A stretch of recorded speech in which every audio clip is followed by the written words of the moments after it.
Make your day right. Gilly Bonny Online TV. Kupata habari mpya na kwa haraka kila siku, usisahau kusubscribe kisha like na comment.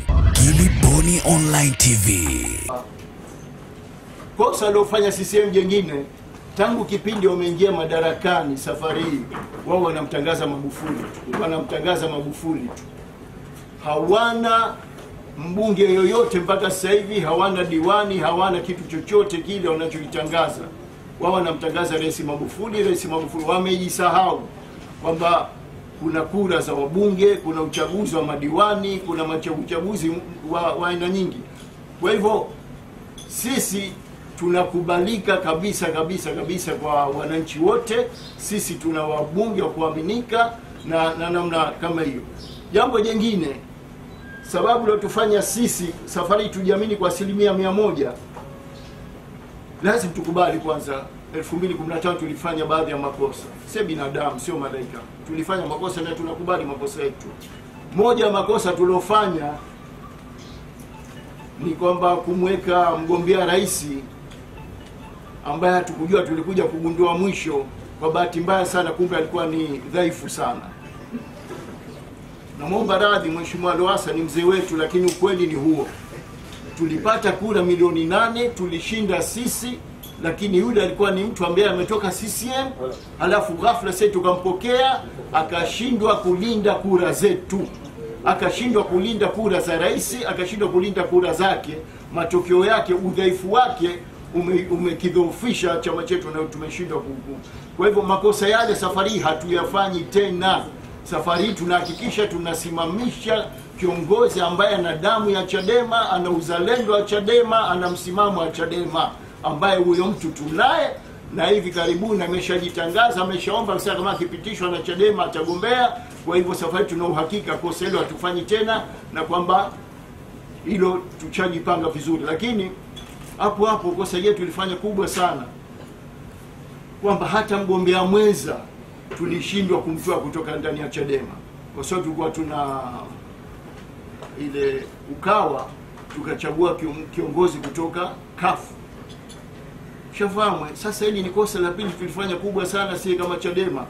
Tulimchagua Mheshimiwa Jumaduni, yule alikuwa fresh kutoka kafu, haijui Chadema, hana uchungu na Chadema, hana uzalendo na Chadema, hajaingia kwenye kamati kuu ya Chadema, hajui chochote kuhusu Chadema. Halafu na sisi ndio tumeenda kumsimamisha mgombea mwenza. Tulifanya kosa kubwa sana. Hata inafika kwenye majukwaa mara nyingine, baada ya kuwatetea viongozi wa Chadema, anawatetea viongozi wa kafu. Kwa hivyo hizi ni fact ninazozungumza, kwamba tulifanya makosa ya kipindi kilichopita. Safari hii tutahakikisha tunaweka mgombea mwenza ambaye yule ana damu ya Chadema, ana uzalendo wa Chadema, anajiamini, ambaye hatokubali kuibiwa kura yetu hata moja. Atalinda kura zetu na atatuhakikishia ushindi. Na kama hao viongozi kama hao wapo, tunao, na tutawasomesha safari hii. Kwa hivyo hiyo ni fact. Lakini safari vile vile hatutosimamisha mbunge yoyote dhaifu. Tutahakikisha tunachagua wabunge ambaye wanajiamini kabisa, na tutahakikisha kwamba wanakubalika katika majimbo yao, wanao uwezo wa kulinda kura zao, wanao uwezo wa kuhakikisha kwamba ushindi wao wanaulinda. Hawakubali kununulika, ambao sasa mpaka sasa tunaojua, na karibuni tushatoa fomu za watu watiania na watu washajitokeza. Tunafanya mchanganuo sasa kuhakikisha kupata wagombea wazuri ambao tutahakikisha kwamba hawanunuliki, hawaogopi, wataweza kulinda kura zao. Hizo ni fact, hizo ni viashiria au sababu za kuhakikisha kwamba sie safari hatuna mzaha, tunakwenda kushinda kwa hali yoyote ile. Tunawataka Tanzania wote, tunawataka wanachama wetu wote, tunataka wafuasi wetu wote waamini kwamba safari hii sisi tunaingia kwenye uchaguzi kwa lengo moja tu la ushindi. Kwa mfano, sasa nataka kuzungumza kitu kimoja. Kisionekane kitu cha kitoto, no. Kina impact kubwa sana hichi kitu tunachokizungumza sasa hivi. Kwa sababu kuna daftari la wapiga kura. Hili daftari lao tunahakika na tunaamini ni daftari liko kwao, ni la CCM. Watawaingua wanachama wetu, wataingua viongozi wetu, wataingua wafuasi wetu. Lakini tunaambia kitu kimoja safari hii. kwamba wasije wakashangaa wakaona zaidi ya watu milioni 20 au 25 milioni 30 wamejitokeza kwenda kuvamia vituo vya kupiga kura Tanzania. Hao ndio idadi ambayo sisi tunayo, na zaidi ya hiyo watavamia. Halafu hao watu waliokuwa vituoni ndio watawajibu kwamba nyie bwana majina yenu hayamo. Wataambia sisi ni wa Tanzania, vitambulisho vyetu vya Tanzania hapa, na right zetu zote za kupiga kura hizi hapa. Mtatujibu kwa nini hatuna haki ya kupiga kura.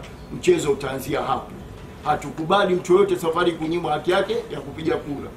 Lakini tunawaambia Mheshimiwa Magufuli, kwa sababu wao wamezoea hawa kwamba fact nyingine kwamba CCM hajajimarisha, washajenga dhana kwamba sisi hatuna haja ya kufanya kampeni, hatuna haja ya kukijenga chama, kwa sababu sio kifika uchaguzi Kange Lugola yupo, waziri wa mambo ya ndani yote aliyokuepo atakuepo, Magufuli anampa amri tu, bane chukua polisi wako, nenda kawapige Chadema, nenda kauue, nenda kafanya hivi, kawatese, kawatishe, alafu mwisho wa siku sisi tutachaguana.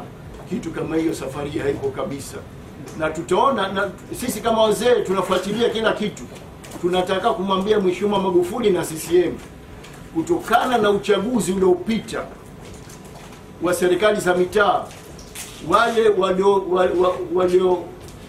waliochaguliwa, waliopitishwa bila kuchaguliwa, waliopitishwa wale na Magufuli, kwamba hawa ndio watakuwa viongozi wa serikali za mitaa, wamepata shida sana.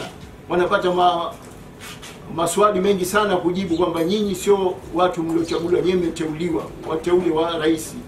Nani sasa tunachosema? Makosa hayo Mheshimiwa Magufuli na CCM wenzake wasije wakafanya tena. Safari hii wakaengua wabunge wetu na madiwani wetu, wakateua wabunge wao na nini, itakuwa kosa kubwa sana, kwa sababu kuna watu mamilioni kwa mamilioni ya Watanzania watawavamia hawa, watawauliza, sio kwa wadhuru tote, kwa mdomo tu, kwa maswala tu, nyinyi mmechaguliwa na nani? Sisi hatutaki mtu akuteuliwa. Nchi ya demokrasia, nchi ya uchaguzi. Nyinyi hamkuchaguliwa, nyinyi mmeteuliwa. Sasa itabidi Rais Magufuli afanye kazi moja tu kama ataweza. Itabidi hao wabunge wote waliowateua alale nao Ikulu, amke nao, awapeleke Dodoma, arudi nao, na vifaru vinafuata nyuma na majeshi yanafuata nyuma. Kama akiweza hivyo kwa miaka yote 5 hapo sawa.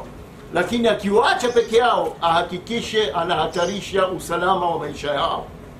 Kwa sababu Watanzania hawa watu watauliza tu maswali. Kwa hivyo hizi sisi kama wazee tunatoa indhari, tunatoa tahadhari, ili nchi hii iwe kwenye salama na amani. Wasije CCM akafanya makosa yao yote safari katika kipindi hichi. Tumestahimili mambo mengi sana, tumekaa kimya katika mambo mengi sana. Tangu tutaka tufanye maandamano ya amani na utulivu ya Ukawa ya Ukuta ile, tukazuliwa, tukakaa kimya. Tukanyang'anywa ushindi wetu 2015, tukakaa kimya. Tukanyang'anywa tena juzi katika serikali za mitaa, tumekaa kimya. Viongozi wetu, madiwani wetu, wabunge wetu, mamea wetu wananunuliwa, tumekaa kimya. Viongozi wetu wanashtakiwa kesi zisizokichwa la miguu za kusingiziwa, zikubambiziwa, tunakaa kimya. Viongozi wetu wanapigwa risasi, wanapigwa mapanga, wanapigwa visu, wanapigwa mashoko, wanauliwa kila siku. Tunakwenda kuomboleza, tunakwenda kuzika, tumekaa kimya. Tunastahimili kwa sababu sisi ni waumini wa amani na utulivu.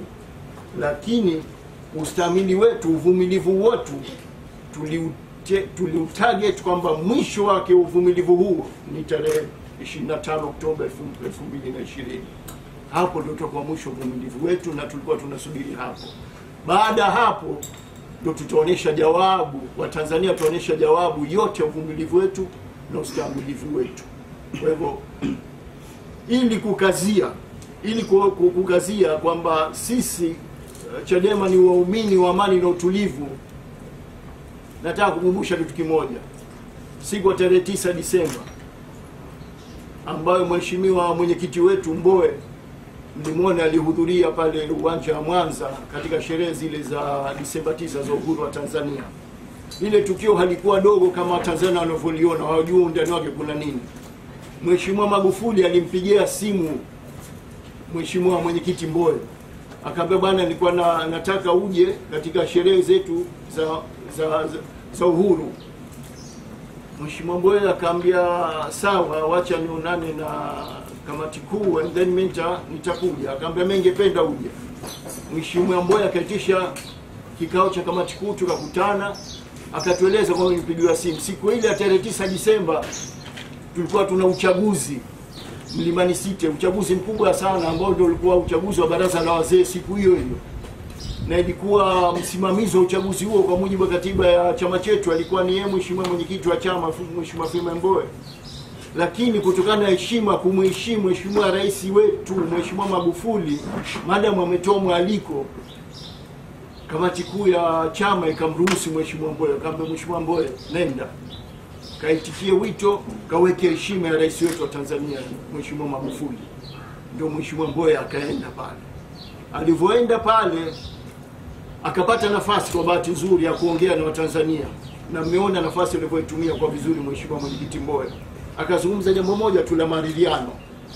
Hii bado inaonyesha kwamba sisi Chadema kwa namna gani, kwa kila namna tunafuta amani na usalama na maridhiano ya nchi hii. Lakini leo tizama hawa viongozi wanapokejeli. Mlimsikia juzi katibu mkuu wa CCM Bashiru anapokejeli, anasema hakuna cha maridhiano hapa, hakuna cha nini. Hii ni kejeli, hii ni dharau. Tunataka kumwambia Mheshimiwa Magufuli, muungwana akopeshwe. Na ile Mheshimiwa Mbowe kwenda pale kuheshimu mwaliko wake na kwenda pale, tayari Mheshimiwa Magufuli ana deni kwa mwenyekiti Mbowe, kwa sababu amemwalika naye amekwenda. Alafu hapo na Mheshimiwa Mbowe naye akaambia Mheshimiwa Magufuli, upange muda tukae kwenye meza maridhiano. Kwa hivyo hilo akumbuke Mheshimiwa Magufuli ana deni hilo. Na watu wanasema muungwana akopeshwe. Kwa hivyo tulikuwa tunamkumbusha Mheshimiwa Magufuli, muda bado upo. Wapambe wako vijana hao walioingia juzi kwenye chama chako waliowateua wanakupoteza. Kwa hivyo sisi make your day right. Gilly Bonny Online TV. Kupata habari mpya na kwa haraka kila siku, usisahau kusubscribe na kubonyeza button ya notification.